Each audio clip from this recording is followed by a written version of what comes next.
Welcome everyone back to the Crimson 15 Podcast. I'm your host, Crimson Sin. Be sure to follow us over on Twitter at C15 Podcast. Join the discussion over on Discord, link in the description below. And if you're enjoying these reviews and videos, be sure to sub, like, share, and hit that bell for notifications. So we're up to the final episode in She-Ra and the Princesses of Power, episode 6, Portal.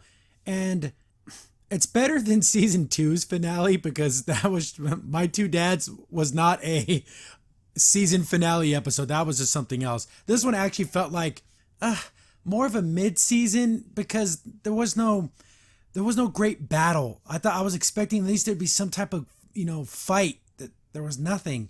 And there was some, there's the sacrifice play at the end, but when I get to that, it felt empty.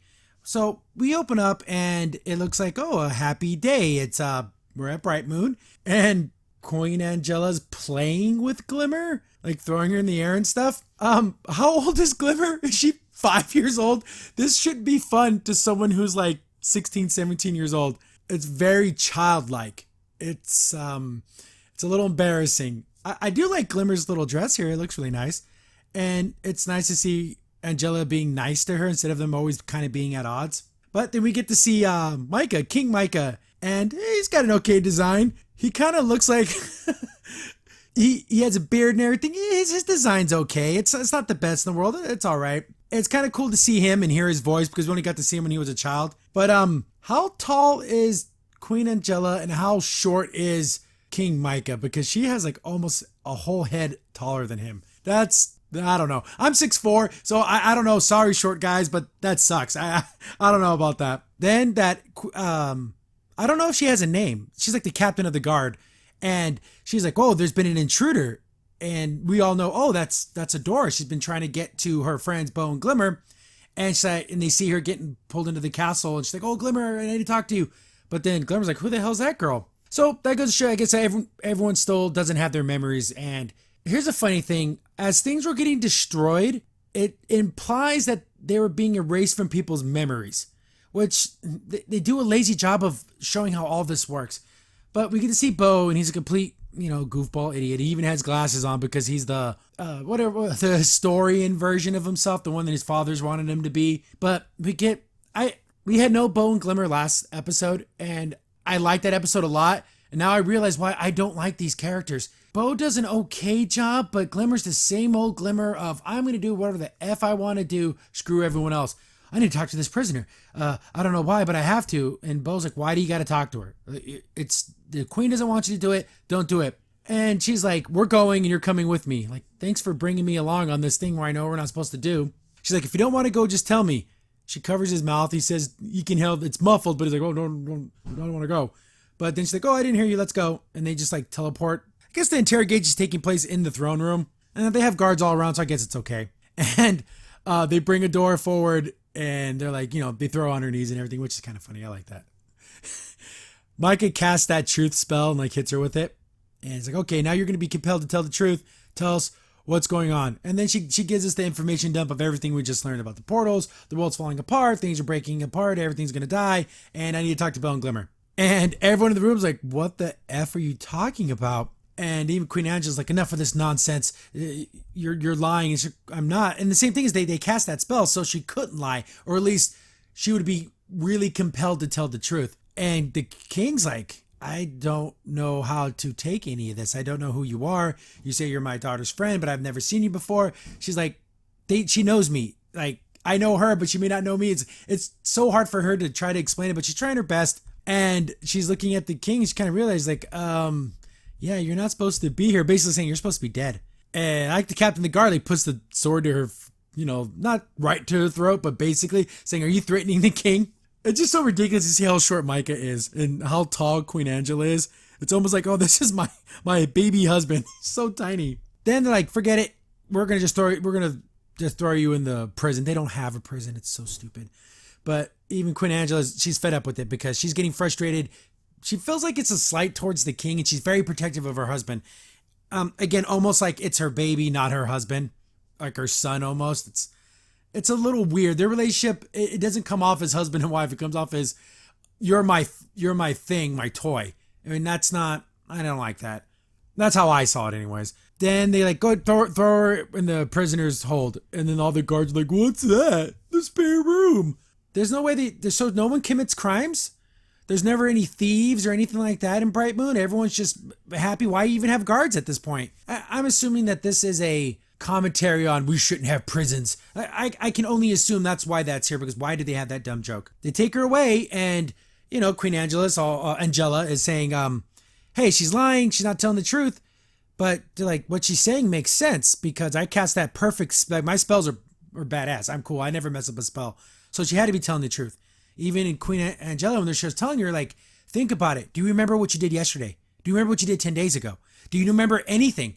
And they're thinking, oh, crap, I don't remember because everything's like a dream. Like you don't realize you're in a dream until something weird happens and you stop and think about it. So everyone's like, whoa, maybe she is telling the truth, but they're not, they're going to just throw her in the spare room. Bo and Glimmer teleport into the room and Adora is so happy to see them. But of course, I like how Glimmer in this part is defensive. Who are you? What are you doing here? How do you know me? She's like, you're my friend. And then they do the whole, I know things about you. Bo, you're a strong fighter. And they say all these things that aren't really true about, how good of a fighter he is and everything. That's debatable.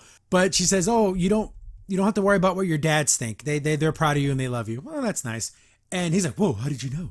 And then, Glimmer, you're a little stubborn, but you're the one who brought us all together, and your heart, it takes you time to make friends, but you're the one who kept our group together. And it's like, debatable. I thought Bo was going to rip off his shirt right here. And I'm like, oh, thank God he didn't do it because it's so stupid. Like he did that in the season finale of last season. Like, what did that have to do with anything?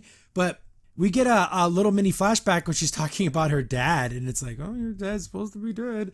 And she starts getting those memories of seeing like the portrait of her dad. And look at little Glimmer here. She's super cute. And she's like, oh crap, my dad's supposed to be dead. Because I guess once you figure out you're in this fantasy world, all your memories kind of start flooding in. They start like crashing into you. Adora's like, okay, we have to work together. We have to stop this portal. It's ripping everything apart. It's going to destroy this world. Everything's fake, but we have to find a way to fix this. And talking about portals unlocked Bo's memories. He's like, oh, Entrapta, she knows about portals. We have to talk to Entrapta. But since we're kind of like back at the beginning of the season, Entrapta's still in drill. And they're like, oh, can you teleport us there? She's like, oh, I can't do that. Then this is the parts that suck and that are really stupid.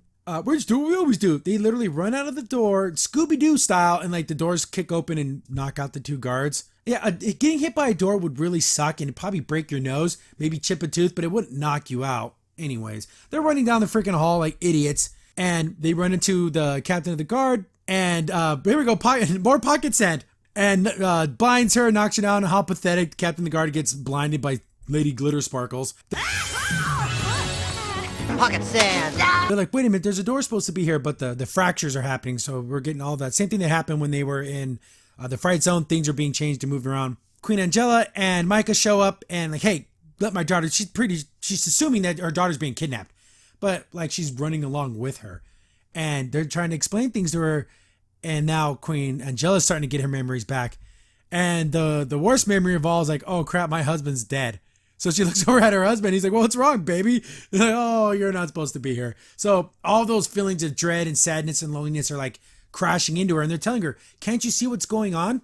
It's subtle. They don't really explain it. But I'm assuming once you start getting your memories back, you can start seeing the fractures. When you don't have your memories back or you don't realize you're in this dream world, everything is just normal. When doors move and disappear, you just think, oh, that's the way it's always been, because you just forget that it even existed. They fall through the ground and they just end up at Drill. What? Who is there someone controlling this dream world? I thought when I first saw the last episode, I thought, oh, this is Catra's dream. We're back at the Horde. We're Adora's force captain. I'm her main squeeze. We're gonna be together. I'm her number 2, best soldier, and we're gonna hang out all the time. So I thought, oh, this is her dream, so she can control it and manipulate it. But that's not really the case. This thing kind of just does its own thing. So why would a hole in the ground in Bright Moon bring them to Drill? Can someone explain that to me? Unless it's Madame Raz manipulating it, but they don't explain any of that. They meet Entrapta, and it's that when we first met her, she's like, oh, hi, do I know you? Like, she's playing with my robots. Queen Angela is thinking about all those feelings of like, oh, crap, my husband's really dead. She's up there with the Moonstone, And her husband's trying to talk to her. She's like, it's going to be fine. We're going to find her. We're going to get our daughter back. We're going to have her family again. And then she's like, oh, you sweet, sweet little idiot. She's like, oh, no, I'm going to go help my daughter. I'm going to make sure this happens. And she kisses him on the cheek. This is your husband. Well, come on. Can we get a real kiss and a real I love you? No, we don't. We never get it. It's so stupid. Angela, Goodbye, Micah.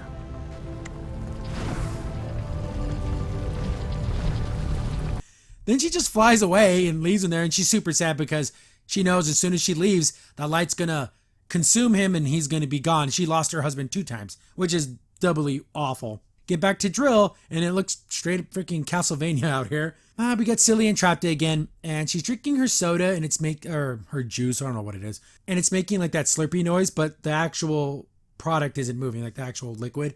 Lame. Come on, animate the liquid going down. Friends? But she's serving them like tea and food, but it's like robot food, and she's just being silly again. These are my friends, and if they break, I can just make new ones. Adora's trying to explain what's going on, but Entrapta, being the scientist that she is realizing there are anomalies. But she did it without having her memories, so she kind of figured it out on the outside. But wouldn't she have not known that there was a portal without having her memories? Because they established if you don't have your memories, you don't realize things are happening. So I don't know, whatever. I'm thinking too damn much. She's like, yeah, the anomaly is destroying the whole world, and it's gonna suck everything into it unless we stop it. But she's like more fascinated by it. She's like, yeah, we gotta close the portal, but it only can close from one side, and whoever closes it's gonna be trapped. So she's like, it'd be terrible, but also wonderful because all the data you could collect being on that side. Here's the thing: do you die? I hope not. Then she's like, you can help us with this portal because you and Hordak. And as soon as she mentions Hordak, she remembers her boyfriend, and she's like, oh, yeah, Hordak, he was my lab partner, and we were friends, and he helped me with the portal. And she's speaking about him like in a very good and like positive way, and it's like, he's totally Space Hitler, but whatever. The fractures start coming, and Adora's like, what the heck? I thought we had more time. I guess these fractures are following her. Since she has a connection to the sword's powering the portal, so the fractures follow Adora wherever she goes. Whatever, it makes sense because of whatever. And again, we got a scene here. I need someone to explain this to me. And Trapta's like, oh crap, I'm not supposed to be here. But she didn't die in the real timeline. She just got knocked out. So she like fades away like in Back to the Future. She just fades from the timeline. Why did that happen? How did that happen? Everyone else just got like absorbed by the light and they got taken away. But why did she fade away? I don't know. I try to watch it a couple of times and try to figure out why that's happening. But whatever. They realized so the sword's the answer. So you have to get the sword, pull the sword. They're going to close the portal.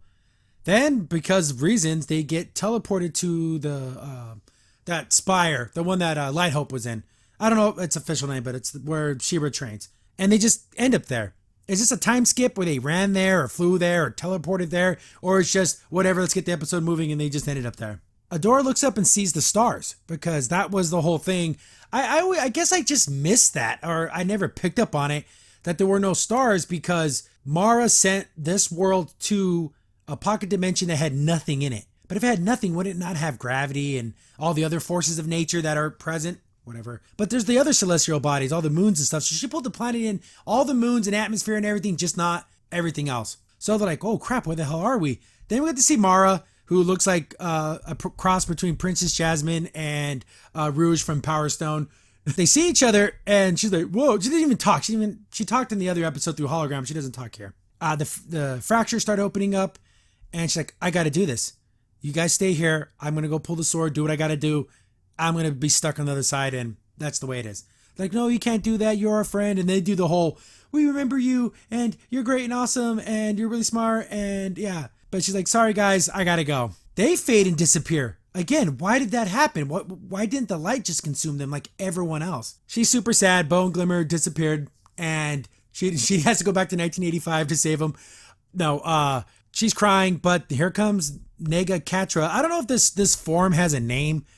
People were calling it like fractured time Catra. Like I thought, oh, she's gonna have powers. She's gonna have like abilities. But we start seeing all the old places they went to, all the different, like the bar in the Crimson Waste. So is Catra controlling where they're going? But then why would she bring them to Drill and bring them to the places that she could do to stop this? I don't know. So she's just kind of talking crap to her and trying to make her feel bad, trying to manipulate her. All this happened because of you. You're the worst She-Ra in history. If you would have not lost the sword and got captured, this wouldn't have happened. If you were a better fighter, if you could beat me, you could have saved your friends. All that kind of stuff. It goes on and on and on. They end up at the North Pole. They end up in the frozen area where the Alaskan bullworms lived. Alaskan bullworm! She gets knocked in the water. Oh, now they're at the sea gate. And the crap talking keeps going on and on. Adora's not fighting back. She's like letting herself get stomped around. Catra this whole time was, it's all your fault. It's all your fault. And then, thank you. Finally, Adora's like, wait a second. I had an idea. It's not my fault. I didn't make any of this happen. I didn't make you pull the lever. I didn't make Shadow Weaver treat us like garbage. I didn't make anyone everyone's responsible for their own decisions. And I'm glad that she finally realized that. And for the greatest moment in this whole entire series, makes all season 3 worth it. Finally, we get Catra gets knocked out. You made your choice. Live with it! Get out the way! And you made your choice. Live with it! 2,000 years later.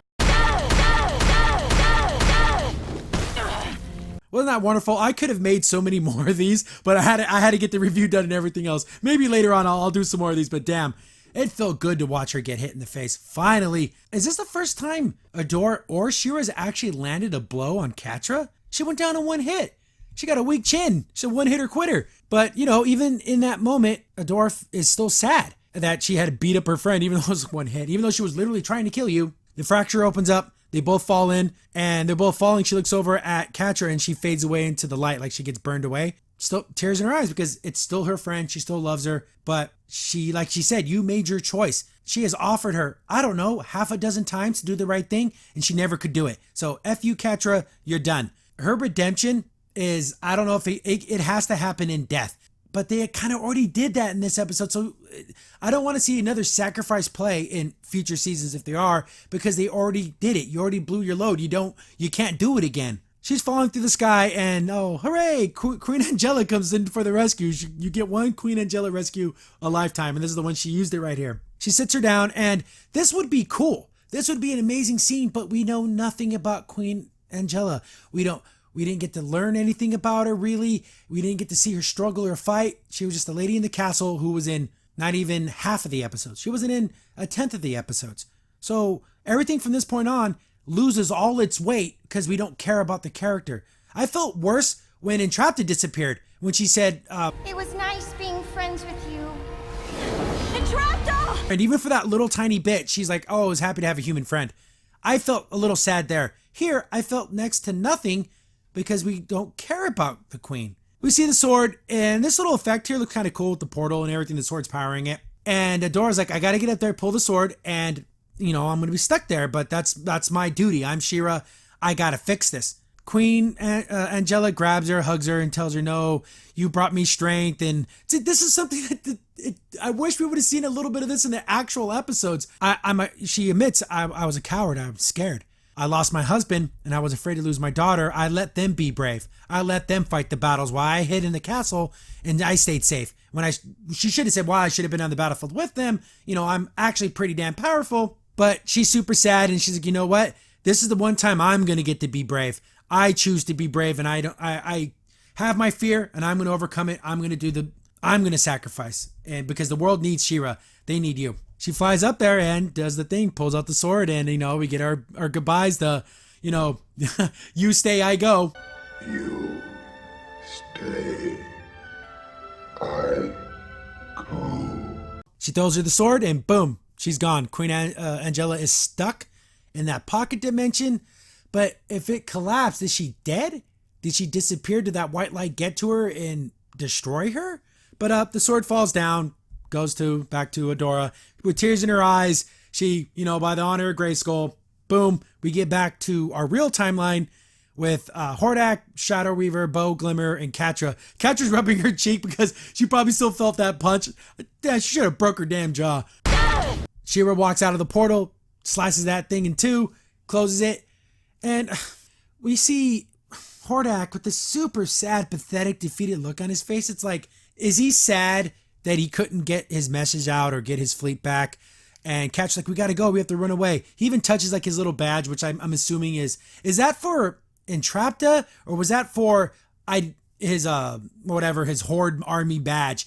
But he feels super sad and they just run away. Why did She-Ra let them run away? She just leers at her and gives her like a, ooh girl, when I find you, I'm gonna kick your ass. And I like the look on Cat's face of like, oh damn, looks like Adora's really gonna beat my ass next time she sees me. But she just lets him walk away. Ridiculous. Everyone's the arguments abound about how in the world did Catra lose to Adora when she had that broken time power in her. Here's the thing. I thought that would have made her stronger. People are arguing that it made her weaker, or it made her more crazy, so she wasn't fighting with all of her like senses. Like she was like just acting like a wild animal. And that Adora / She-Ra was always holding back when she was fighting her. That's a weak excuse. That's weak sauce, 1,000 proof. They need to do a better job of showing that. Even have Adora say that. She's like, I'm afraid to fight Catra because I can't bring myself to actually hurt her, to actually try to kill her. Even though she tried to kill all of us, I can't bring myself to do it. Just that line of dialogue somewhere in the previous episodes would explain why she couldn't fight her or beat her in those other fights, and why she was able to just, it should have been a real fight, not just a punch. It should have been a battle where she should have said that, you know what, Catra, in the past, I never wanted to hurt you, but now I realized you're a mad dog, a mad cat, and you got to be put down. And they would have had this spectacular badass fight where they're, hitting each other, falling through time portals, going through different areas, different environments. It should have been this amazing battle. But, she did get punched in the face, and that was pretty cool. She-Ra's like standing there, and they all give her the big hug of wonderfulness. There's Shadow Weaver. I'm thinking, oh, she could do something evil. Is she going to do something, secretive, like she had a big plan all along? Nope, she grabs Glimmer, and they teleport out of there. They get back to Bright Moon. And all the other princes are there too. So yeah, remember them? Like, yeah, they did so much. Wouldn't it have been nice if they would have had their own worlds and we got to see them, but whatever. We get back, we got the celebration. Bo picks up Glimmer and gets a handful. He's like, yay, we did it. And she's like, oh crap, my mom doesn't know we left and did all this, but I'm gonna go let her know. And she was like, oh, you ain't got no mom no more. She turns back to Adora and just kind of hugs her and tells her Queen Angela stayed behind. She shut the portal. And then everyone's super sad because, yeah, she lost her mom. Now her mom and dad are dead, so she's queen now. So here you go, Glimmer. Here's all the responsibility you wanted so damn much. There's no one to tell you no one to stop you. Was it worth it? So I thought, oh, okay, that's the end. But we get a little cliffhanger here. We see someone tapping like their fingers on a thing. Like, oh, could that be Hordak? Nope. They got a message out. When it was open, one of Hordak's brothers, they're all clones, but let's just call them brothers, says, oh, that's where you've been, my brother. And they zoom out and we see Hordak's forces, and yeah, there's nothing She-Ra can do to stop all of this. This is dozens and dozens and dozens and dozens of what looks like capital ships, freaking planet destroyers, because there's like a moon that's completely shattered. Yeah, these guys, there's no way they can stop them unless She-Ra finds. Then it becomes like a space opera. I don't know if I like that direction. Everything needs to take place on Etheria. I don't want to like space battles and them going up to a space station to, hack the mainframe and bring down the mothership. And when you bring down the mothership, all the other ships get turned off. I don't want that. I want, kind of more of that magical sword fight on Etheria. But I really hope they don't go in that direction. But that wraps up the season. This episode, I can't say it's good because it didn't do a good enough job to set up the sacrifice to have weight for it to mean something. The only thing, I guess, for Glimmer, the last thing she told her mom is that you're a coward. Don't you feel good, Glimmer, that was the last thing you told your mom before she died? Isn't that just so wonderful? How about you don't treat your parents like garbage? Especially when they're not being bad. I can understand how Shadow Weaver being the de facto mother was a horrible mother. But Queen Angela wasn't a bad mom. She might have been a little, controlling, but she wanted to protect you because your father died in battle. That's understandable. So there was no reason for you to be as bitchy as you were. But everything else, I wanted a big battle. I wanted something more dynamic. Catra and Adora should have had a battle that took place over all time and realities. They're flying through all different kinds of. It would have been. My mind has such a cool fight built in there that I wish I would have seen it. Hordak being a pathetic little crybaby piss pants was crappy to see. But they kind of set themselves up for another season, easily. I wonder what happens with Entrapta. She got sent to Peace Island. Knowing Entrapta, she'll make friends with everybody. Or hack the train that she's on and take control of everything. Maybe she becomes the queen of the Crimson Waste and does what Catra should have did. But I'll leave that for, we'll do a video about what I want to see in season 4 and beyond. My videos about what we want to see in season 3, pretty much none of that happened. But we'll do them again because they're always fun to talk about this show because it has good bones. You just need to rip off all the garbage and start from the beginning and build it back up. This season 4, you can do that. With the queen dead, Glimmer can become more responsible. Glimmer can become the queen instead of the bratty princess. People can grow and change. And for redemption, I don't know. I can't. My mind's reeling because I want to see stuff. I want to talk about it, but I got to stop because this video is gonna be way too long. But yeah, thanks for watching, guys. Join on our Discord server. We could talk about what we want to see in future seasons. I'll set up. I'll do another video and then we'll discuss that too as well. But thanks for watching. Love all the comments. Read every single one of them. This, even though people say I hate this show, I hate it as much as I wanted it to be good. There's other things where it sucks and I hate it and I don't continue watching it. This because I want it to be good. I want it to have some legacy. But right now it's just going to be a forgotten show that had, mud representation, and that's all it's going to be remembered for, not for its any epic storylines or cool characters. But yeah, catch you guys next time. There should be a couple more videos coming out soon. Also suggestions, what show should I cover like this? I was doing Amphibia, and then this kind of came up. I got to finish that series off. People are suggesting Dragon Prince. I'm a couple seasons behind, so I'm going to have to kind of rush through those to catch up. Don't know if that's going to have a new season. People keep suggesting Three Below. I'm kind of iffy on that. But yeah, I'll give those a chance. I love talking cartoons and animation. So keep this discussion going. I enjoy every single video that I make, even ones that get 10 views or the ones that get 2,000-3,000 views. They're all important to me. So keep watching, guys. Sub, like, and share. And I'll catch you on the next one. Crimson Sin here. Thanks for watching the video. If you're enjoying the content, be sure to sub, like, share, and hit the bell for notifications so you don't miss a single upload. If you have any tips or story ideas, hit us up on Twitter at C15 Podcast, or better yet, join our Discord server, link in the description below.